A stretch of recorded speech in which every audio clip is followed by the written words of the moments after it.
Hello everyone, সবাই কেমন আছো? আজকে আমি দারুণ স্বাদের নতুন একটা টিফিন রেসিপি শেয়ার করেছি। তো এটা ভীষণ ভীষণ টেস্টি আর মজার রেসিপি। তো একদমই সহজভাবে কিন্তু আলু আর আটা দিয়ে এই টিফিনটা ঝটপট তৈরি করে সকালে ব্রেকফাস্টে অথবা বিকালে জলখাবারে অথবা চাইলে কিন্তু বাচ্চাদেরকে স্কুলের টিফিনেও বানিয়ে দিতে পারো। এটা কিন্তু ভীষণ মজা করে খেয়ে নেবে। তো চলো আজকের রেসিপি একদম সহজভাবে শেয়ার করছি। তার আগে একটা রিকোয়েস্ট করছি, প্লিজ সম্পূর্ণ ভিডিওটা একটা লাইক দিয়ে দেখো। ভীষণই সহজ আর মজার রেসিপি। তো চলো রেসিপিটা দেখিয়ে দিচ্ছি। তো রেসিপিটার জন্য আমি এখানে নিয়েছি 2টা সিদ্ধ করা আলু। তো 2টা আলু সিদ্ধ করে আমি খোসা ছাড়িয়ে নিয়েছি। তো এখন আলুটাকে আমি গ্রেট করে নেব। তো এখানে অবশ্যই গ্রেটারের সাহায্যে আলুটাকে গ্রেট করে নিতে হবে, যাতে আলুর কোনো বড় অংশ না থাকে। তো ভীষণ সুন্দর আর ভীষণ টেস্টি কিন্তু এই টিফিন রেসিপিটা। অবশ্যই সম্পূর্ণ ভিডিওটা দেখো। আশা করছি বাচ্চা থেকে বড় সবার কিন্তু অনেক বেশি ভালো লাগবে আজকের রেসিপিটা। তো দেখো আলুটা গ্রেট করে নেওয়ার পর এখন আলুর মধ্যে দিয়ে দিচ্ছি একটা ডিম, তারপর দিয়ে দিচ্ছি পরিমাণ মতো লবণ। তো এখন ডিমটাকে আলুর সাথে ভালো করে মিশিয়ে নেব। তো এখানে একদম ভালো করে কিন্তু মিশিয়ে নিতে হবে, যাতে আলু আর ডিমটা খুব ভালো করে মিশে যায়। তো একটু টাইপ নিয়ে আলু আর ডিমটা একসাথে ভালো করে মিশিয়ে তারপর এখন দেখো আমি নিচ্ছি 1 বাটি আটা। তোমরা চাইলে এটা ময়দা দিয়েও করতে পারো, ময়দা দিয়ে কিন্তু আরও বেশি সুন্দর আর বেশি ভালো হয়। তো আমি আটা দিয়ে করছি, আটা দিয়েও কিন্তু ভীষণ ভালো হয়েছিল। তো এখন আটাটাকে ডিম আর আলুর সাথে ভালো করে মিশিয়ে নিচ্ছি। তো প্রথমে আলুর সাথে কিন্তু আটাটাকে মেখে নিতে হবে। তো দেখো আলুর সাথে মাখা হয়নি, আটাটা কিন্তু অনেকটা শক্ত, তার জন্য আমি এখানে সামান্য পরিমাণ জল দিয়ে দিচ্ছি। তো এখানে একদম কিন্তু কম পরিমাণে জল দিতে হবে, আর বেশি জল দিলে কিন্তু বেশি পাতলা হয়ে যাবে। আর এখানে কিন্তু একদম নরম করে একটা ডো তৈরি করে নিতে হবে। তো এখন দিয়ে দিচ্ছি 1 চামচ সাদা তেল। তো এখানে বাটার দিলে কিন্তু আরও বেশি টেস্টি হয়। তো আমার কাছে বাটার ছিল না, তার জন্য আমি 1 চামচ সাদা তেল দিয়েছি। তো তেলটাকে দিয়ে আমি এভাবে ভালো করে কিন্তু আটাটাকে ঠেসে ঠেসে মেখে নেব। তো দেখো আটাটা আমার মাখা হয়ে গেছে। তো একদমই নরম করে কিন্তু মেখেছি, এরকম নরম করেই কিন্তু আটাটাকে মাখতে হবে। তো এখন এটা আমি ঢাকনা দিয়ে 10 মিনিট রেস্টে রেখে দেব। তার ফলে আটাটা সব কিছু সেট হয়ে আরও সফট হয়ে যাবে। তো এখন একটা বাটির মধ্যে নিয়েছি মিডিয়াম সাইজের একটা আলুটা আমি গ্রেট করে নিয়েছি। তোমরা চাইলে আলুর পরিবর্তে পনিরও নিতে পারো গ্রেট করে। তারপর নিয়েছি একটা সিদ্ধ করা ডিম। তো ডিমটাকে আমি ছুরির সাহায্যে কেটে একদম ছোটো ছোটো পিস করে আলুর সাথে দিয়ে দেব। তো তোমরা চাইলে কিন্তু এখানে আলুর পরিবর্তে পনির গ্রেট করে নিতে পারো, পনির দিলে কিন্তু আরও বেশি ভালো হয়। তো ডিমের পরিমাণ কিন্তু তোমরা চাইলে বাড়িয়ে নিতে পারো। তো দেখো ডিমটা একদম ছোটো ছোটো করে আলুর সাথে কেটে দিয়ে দিয়েছি। তারপর এখন নিয়েছি পেঁয়াজ, কাঁচা লঙ্কা আর ধনিয়া পাতা। তো পেঁয়াজ আমি এখানে মিডিয়াম সাইজের একটা কুচি করে দিয়েছি, আর 3টা কাঁচা লঙ্কা কুচি করে দিয়েছি, আর কিছু পরিমাণ ধনে পাতা দিয়েছি। তো এখানে আমি আর কোনো মশলাই দেব না, তোমরা চাইলে তোমাদের পছন্দ মতো মশলা দিতে পারো। সামান্য পরিমাণ লবণ দিয়ে এটাকে আমি ভালো করে মিশিয়ে নিচ্ছি। তো ভীষণ কিন্তু টেস্টি হয় এভাবে আলু ডিম সিদ্ধ করে ভিতরে পুরটা তৈরি করলে। তোমরা অবশ্যই একবার বানিয়ে খেয়ে দেখো, ভীষণ ভীষণ ভালো লাগবে।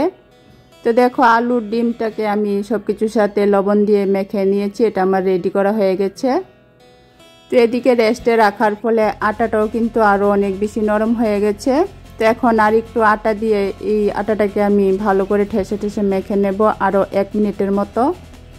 তো মাখাটা ভালো হলে কিন্তু টিফিনগুলি একদমই নরম হয়, খেতেও ভালো হয়। তো যেহেতু অনেক বেশি নরম, তার জন্য আমি উপরে একটু আটা দিয়ে এভাবে মাখছি। তো মাখার পর এখন আমি লেচি কেটে নেব। তো রুটি তৈরি করতে যেরকম লেচি আমরা তৈরি করি সেরকম করেই কিন্তু আমি লেচিগুলি এখানে তৈরি করে নিচ্ছি। তো দেখো এখানে আমার 5টা লেচি হয়েছে। তো চলো এখন টিফিনগুলি বানিয়ে দেখাচ্ছি। তো তার জন্য দেখো আমি একটু শুকনো আটা দিয়ে তারপর একটা লেচি নিয়ে হাত দিয়ে কিন্তু আমি চেপে চেপে বড় করে নেব। এখানে বেলার কোনো প্রয়োজন হয় না, হাত দিয়ে কিন্তু এভাবে চেপে চেপে বড় করে খুব সহজভাবে বড় করে নেওয়া যায়। তো তোমরা চাইলে একটু বেলে বড় করে নিতে পারো, তবে হাত দিয়েও কিন্তু এটা খুব সহজভাবে হয়ে যায়। তো দেখো একটু বড় করে রুটির মতো করে নিয়েছি। তো এখন আমি মাঝখানে আলু আর ডিমের পুরটা দিয়ে দেব। তো এভাবে আলু আর ডিমের পুরটা একটু হাতে মুঠ করে নিয়ে তারপর কিন্তু মাছ বরাবর আমি এটা দিয়ে দিচ্ছি। তো দিয়ে এখন আমি ভাঁজ করে দেব। তো ভালো করে কিন্তু মুখটা বন্ধ করে দিতে হবে। তোমরা একটু মনোযোগ দিয়ে দেখলেই বুঝতে পারবে কিভাবে আমি এটা তৈরি করছি। তো দেখো এভাবে দুপাশ মুখ আমি ভালো করে বন্ধ করে এখন আমি এভাবে চাপ দিয়ে একটা সুন্দর একটা শেপ তৈরি করে নিচ্ছি। তো তোমরা চাইলে কিন্তু গোল করে তৈরি করতে পারো অথবা তোমাদের পছন্দ মতো যে কোনো শেপে তৈরি করে নিতে পারো। তো আমি এরকম একটা লম্বা করে করেছি। তো একদম কিন্তু সহজ, এভাবে হাত দিয়ে চেপেই কিন্তু তৈরি করে নেওয়া যায়, বেলার কোনো প্রয়োজন হয় না। তো দেখো একটা আমার তৈরি করা হয়ে গেছে। একইভাবে আমি আরেকটা তৈরি করে দেখাচ্ছি। তো একটু আটা দিয়ে তারপর একটা লেচি নিয়ে হাত দিয়ে কিন্তু এভাবে চেপে চেপে খুব সুন্দর করে কিন্তু বড় করে একটা রুটি তৈরি করে নেওয়া হয়ে যায়। এভাবে কিন্তু রুটির মতো একটা তৈরি করে নেওয়ার পর তারপর কিন্তু মাঝখানে স্টাফিংটা, যে আলু আর ডিম দিয়ে স্টাফিংটা বানিয়ে রেখেছি, সেটা দিয়ে মুখটা বন্ধ করে চাপ দিয়ে লম্বা শেপের কিন্তু আমি টিফিনগুলি তৈরি করেছি। তো এই পর্যায়ে আবারও রিকোয়েস্ট করছি, আমার আজকের রেসিপিটা যদি একটু ভালো লেগে থাকে তাহলে প্লিজ একটা লাইক করে দিও আর আমার চ্যানেলটাকে সাবস্ক্রাইব করে দিও এরকম নতুন নতুন টেস্টি মজার মজার রেসিপি দেখার জন্য।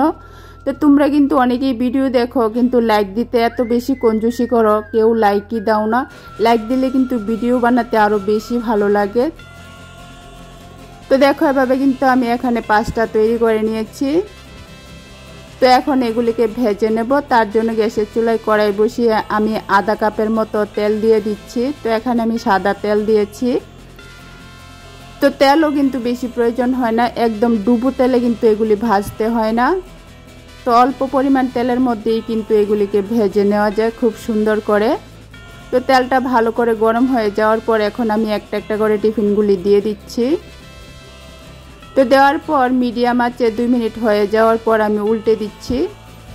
তো এই টিফিনগুলি অবশ্যই মিডিয়াম আঁচে ভাজতে হবে, তা না হলে কিন্তু ভিতরে কাঁচা থেকে যাবে, যেহেতু এটা অনেকটাই ভারী।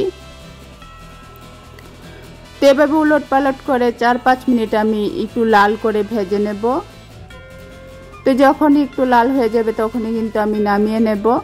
তো ভীষণ কিন্তু মজার হয়, একবার অন্ততপক্ষে এভাবে বানিয়ে খেয়ে দেখো। আশা করছি বাড়ির বাচ্চা থেকে বড় সবারই অনেক বেশি এই টিফিনটা পছন্দ হবে, আর একবার যে খাবে তে কিন্তু বারবার খাবার জন্য রিকোয়েস্ট করবে, এটা এত বেশি মজার হয়। তো দেখো এরকম লাল হয়ে যাওয়ার পর এখন আমি তেল ঝরিয়ে উঠিয়ে নিচ্ছি। তো কত সুন্দর ফুলেছে আর এটা কত সুন্দর হয়েছে দেখে নিশ্চয়ই বুঝতে পারছো, অনেকটা পাউরুটির মতো হয়েছে।